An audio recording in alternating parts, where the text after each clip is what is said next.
Bien, nous en venons au 886 de Monsieur Marie-Le-Sian.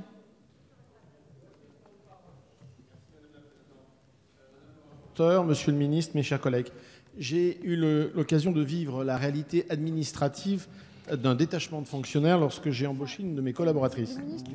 Toutes les informations dont j'ai eu besoin pour préparer son contrat de travail étaient éparpillées. Et le mot éparpillé est politiquement correct.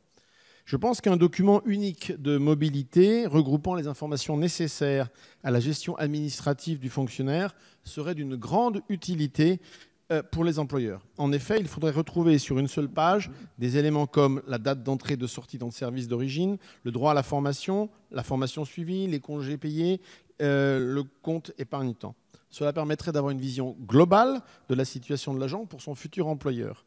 Cela faciliterait bien entendu les mobilités entre les différentes fonctions territoriales, hospitalières ou nationales. Ce document, doté d'une notice adaptée en fonction du ministère d'origine, pourrait être un document unique de mobilité.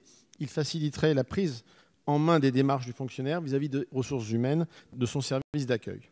Notons que les projets d'harmonisation qui existent aujourd'hui dans les services informatiques relatifs aux ressources humaines sont actuellement déployés sur plusieurs ministères, mais ceux-ci ne répondent pas toujours à la réalité du terrain. L'ambition portée par cet amendement est de bien mettre en valeur le dénominateur commun des trois versants de la fonction publique afin de rendre efficace le temps passé à renseigner des cases dans des logiciels de ressources humaines et bien sûr de les simplifier. Je vous remercie. Merci, monsieur le député. Madame la rapporteure. Merci, madame la présidente. Pour rappel, effectivement, les informations légales et réglementaires sur le détachement sont facilement accessibles sur le site servicepublic.fr. En outre, les actes individuels notifiés aux agents font apparaître systématiquement la mention des dispositions légales et réglementaires dont il est fait usage.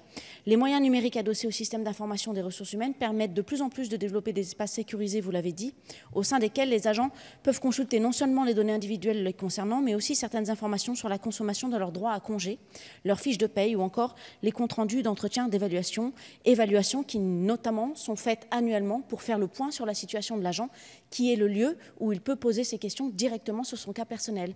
Demande de retrait ou avis défavorable. Merci, madame la rapporteure. Monsieur le ministre.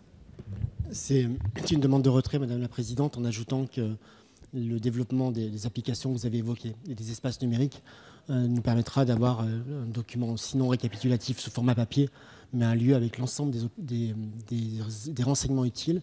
Et on veut l'appuyer sur service-public.fr pour créer ces espaces numériques personnels aux agents.